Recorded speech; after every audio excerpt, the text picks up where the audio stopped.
Hey everybody, it's Liz from Northern Bell Farms. I just wanted to say Merry Christmas because I probably won't be putting out another video until after Christmas. Still trying to get ready. I got a few things to do, but I'm going to put together the video of what you need for making grain spawn and how we're going to grow different kinds of mushrooms. That'll be the video probably coming out after Christmas, but I just wanted to say Merry Christmas, Happy Holidays to everyone, and I'm going to miss you for a few days, but we'll be right back in a couple days, and I will tell you all about hopefully the things that we've got accomplished because I have a whole list of things right here that we want to do. Hey everybody, it's Liz at Northern Bell Farms. I was just going and walking around and going over all the roosters and stuff we just got, and I'm actually pretty excited for spring. I have some great ideas, some things we have to finish up while Chris is on his Christmas break. I have some plans, some stuff we want to do while we're on that. I wanted to finish up the back pen back here for the new animal and putting a gate on the meat bird side. I wanted to finish up this last pen. With this new leghorn, I actually think we're going to keep him. He is pretty sweet and he's not big enough to eat. And our leghorns are actually really good egg layers. They lay all the time. They're pretty fast, so when they do get out, they can get away from most predators pretty quick. So I think we're going to throw a couple of our longtails, bovines, the lady leghorns out front. I think I'm going to throw 3 or 4 in there with him, and then make that a breeding pen for leghorns this spring so we can have more leghorns. That way I don't have to order any.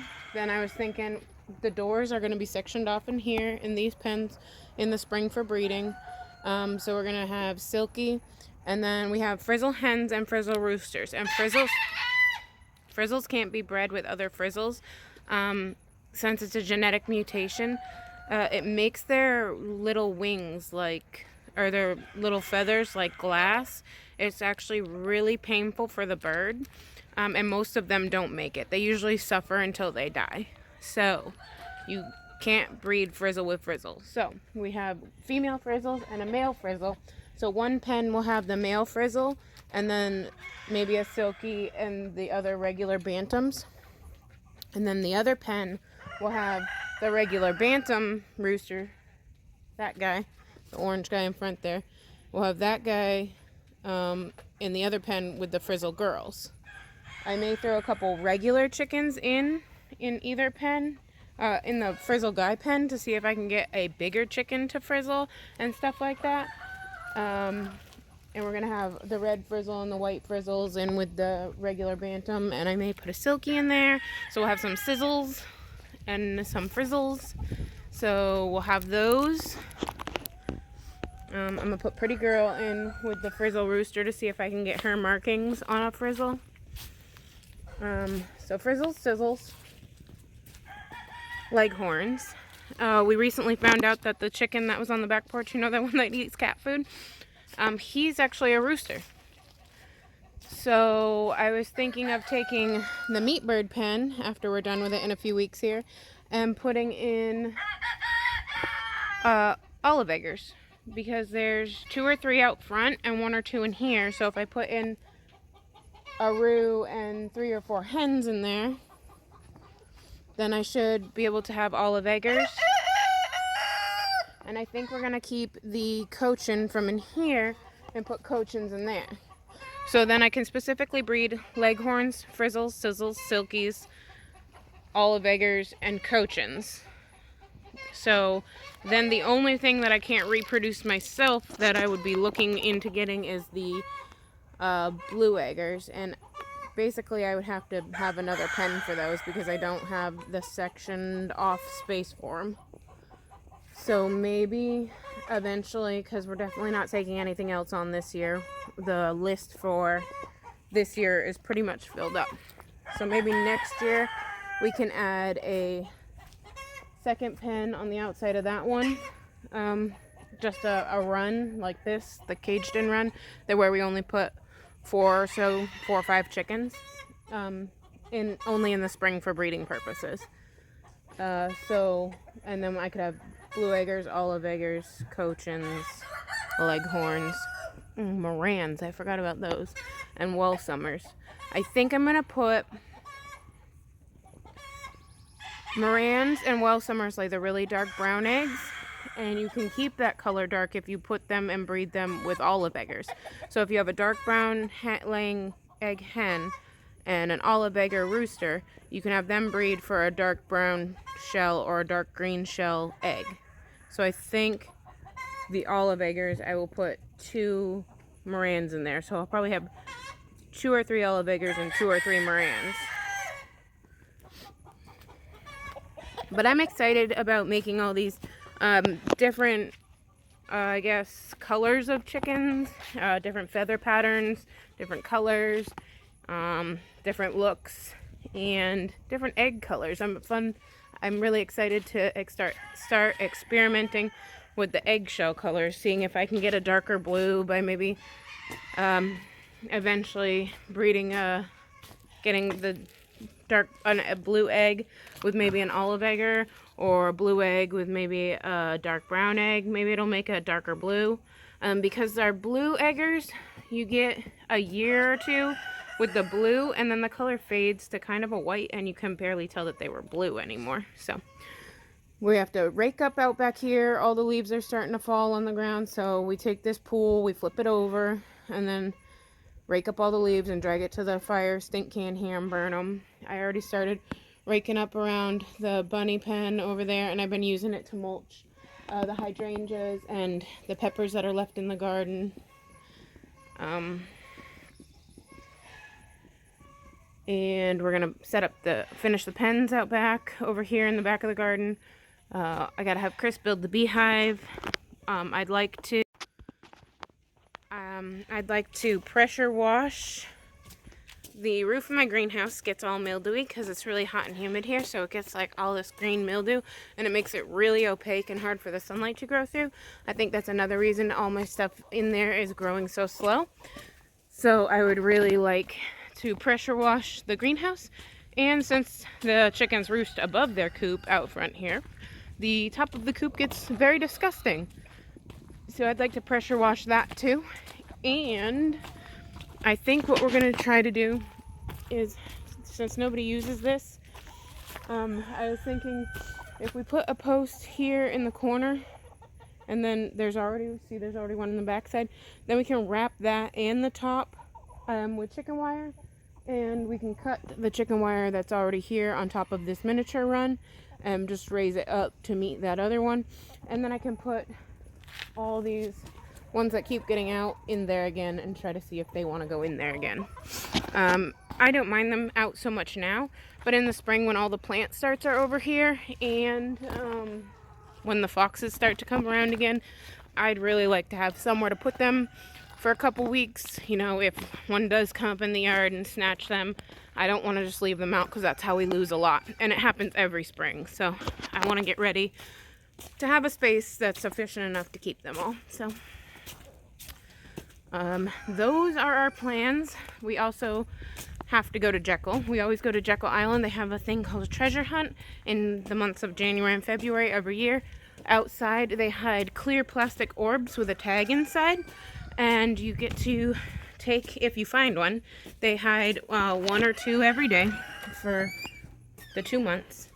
And then if you find one, you get to bring it to the island information center, and there they have a number on the tag which matches a number of a glass orb, and you get to trade it in for that orb. This was the one we found last year. You're only allowed to find 1 a year, so you could go every day, but you're only allowed 1 every year. And it's at the top of Florida, bottom of Georgia. It's about a 45-minute drive from here. We usually get a hotel, but I don't think, or a Airbnb, but I don't think we're going to have the money to do that this year. But I would like to get another orb for the other side of my table, and it's really fun. You get to walk around outside and explore things, and it's like a seek and find big treasure hunt. So the kids love it, and we really enjoy it too. So You see my new fridge? I got this from a girl in town, Anderson Mercantile. She said she wanted to pass it on to another business, so I grabbed it thinking we could put it outside by the farm stand, but that's another thing we have to build, so maybe eventually, but now I have this, and we took the little fridge from right there, and we're going to put that out there, because that can go out there now, since it's small enough, but, and then we'll eventually, especially when we move to Tennessee, we'll have a fridge to put into our little shop. But that's pretty much it. I just want to, I guess, tell you all the exciting stuff we're planning on doing for the next couple weeks. We're going to be really busy on working on all that. I'm trying to fit that all in along with Christmas, and this weekend we have an ugly sweater party that we're doing with some friends. I forgot to look for eggs while I was out there. Yeah, I guess I will talk to you guys later. Don't conform, be transformed. Bye. Hey guys, it is the 17th, Thursday the 17th, since I probably won't upload this exactly right now, so, but finally, we have grain spawn. Well, grain to make into grain spawn. So finally I can do my mushroom video. Hopefully, I don't know if I'll get to it this weekend. Chris is working this weekend, and I wanted to get into the garden. So hopefully next week I can do that at some point. But I'm very excited because I wanted to do that last week, and it's taken forever. I thought I could use, what do I have over here? Chocolate. I'm making more cocoa bombs right now. I thought I could use, I got this for fodder originally, and I thought I could use it, it's barley grass, but what I read was that if you soak this, it gets really mushy, and you have less of a chance of getting any spawn to make mushroom mycelium grow, right? So, I ordered the rye, which was the top-rated grain to use for grain spawn. So, I finally have everything.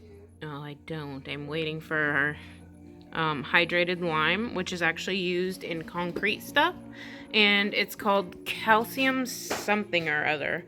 It's not actually lime, but I will get into that when we make the video of how it works and how. Gotta go. Hey everybody.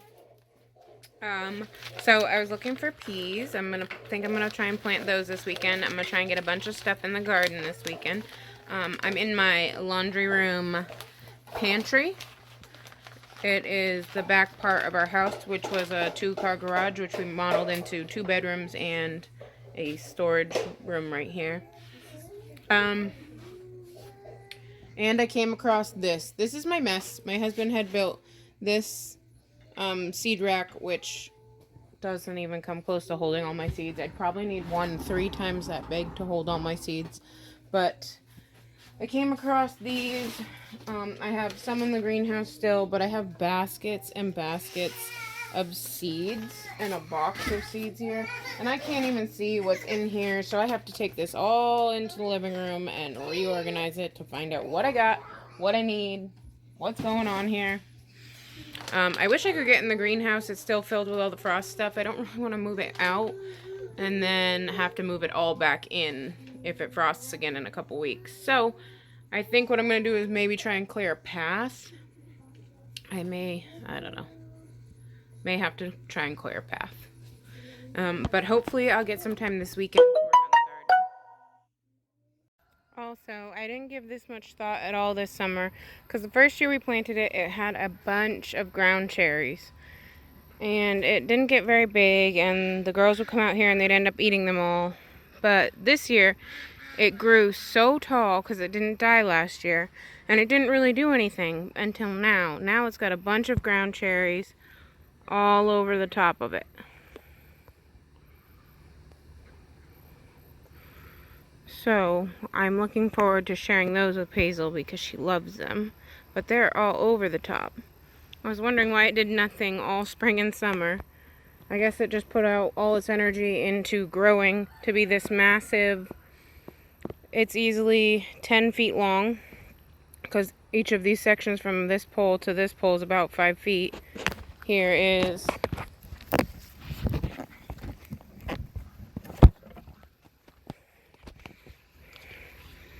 I'll pull it back a little bit, but that's the wheelbarrow for reference. So it's a little bit longer than the length of a wheelbarrow, and it goes on the same size section on this other side. And then it's taller than I am, or about as tall as me, so it's about 5 feet tall. So it is December 11th, I think, and we have a 5 foot tall, 8 foot wide ground cherry here. This is stage 1 of Mean Rooster. We just got this guy and he was very sweet. He was injured. He had an eye that had been pecked on. We actually got the other guy who had hurt him. She wants us to butcher him. But he killed he killed another rooster or a hen they had and then hurt this guy pretty bad. Well, this guy's all healed up, and I went to feed him this morning, and he multiple times tried to kick me. And inside that little pen, it's too short to move, so I'm down on my hands and knees basically trying to feed them. So he basically tried to kick me in my face. So I grabbed a blanket because I don't want to be kicked in the face.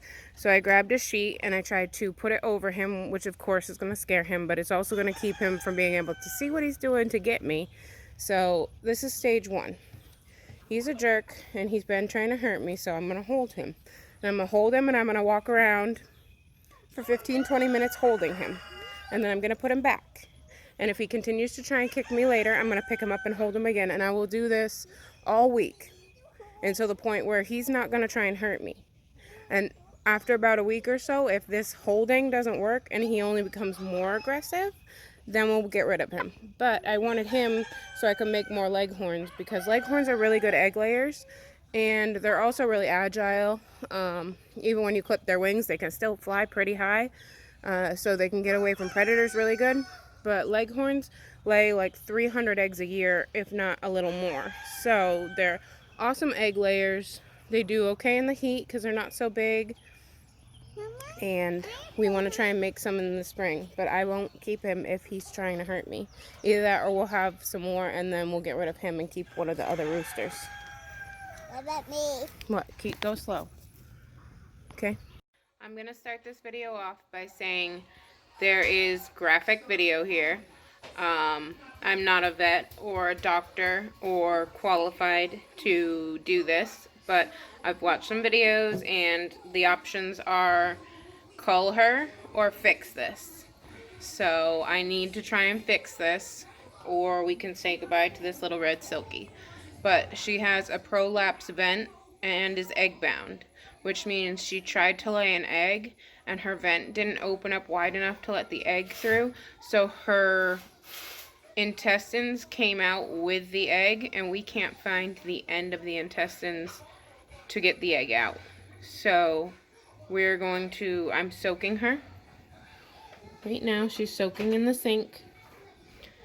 And my options are fiddle around until I can find the end of the hole, which Chris has already been doing for a while, so I'm going to go get him again and see if he wants to try it again.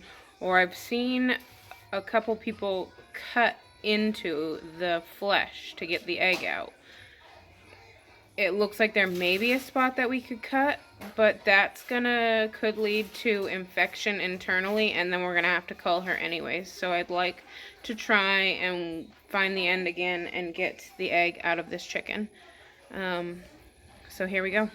If you are squeamish, don't like blood, this is the chicken's guts are hanging outside of the live bird. So, be ready, be aware, that's what this video is. Us trying to save the chicken. You don't need what? What are you doing? A video.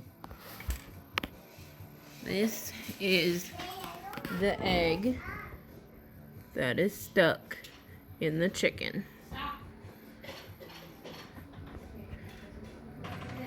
We've tried pushing it back in, and it went in just fine, but now since soaking, she's relaxed more, so the egg won't go back in as easily. It's kind of like it's closed off. So I seen one video on YouTube by someone else who made an incision, as long as you make it over here where there's no veins, on the clear part of the intestines, I guess, or I don't know what you call it. But so Chris, we have gloves, we have iodine. We're going to make an incision, probably about an inch, and try to hold the back side here and push the egg out.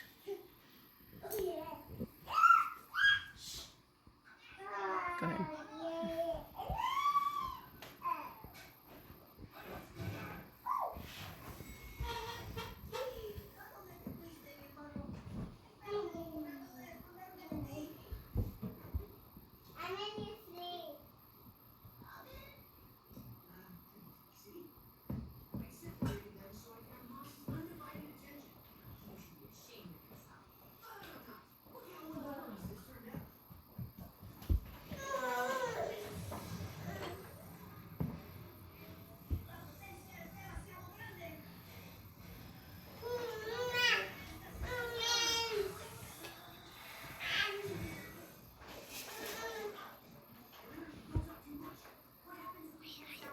Trying to get this egg unstuck from the chicken. If we don't get it unstuck, she dies.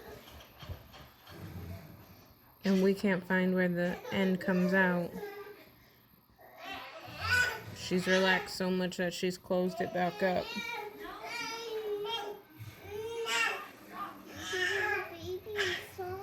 There we go. Make sure that that's just clean before it goes back in.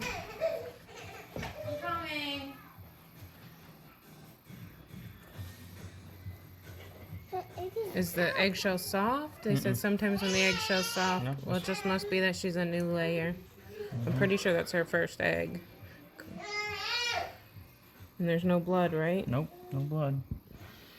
And some little bit of fluid, but We gotta sew her back up now. How we sew her back up? No, we gotta try and push her insides in slowly and make sure that they stay in. Once they stay in, then she's good. But you just gotta do it slow. The egg came out. Good. And hopefully she won't have another egg tomorrow and she can have a... I don't know if that egg has a baby. No, I don't want chapstick right now. Thank you, honey. What is it for? For whip? No. I don't want to go sit. And now hopefully she makes it. Looked pretty clean before you put it back in, so hopefully there won't be any infection. And if you can get it to stay in, it'll close back up until next time she goes to have an egg. You guys opened her up? Why though? We had to cut the egg out. Yeah.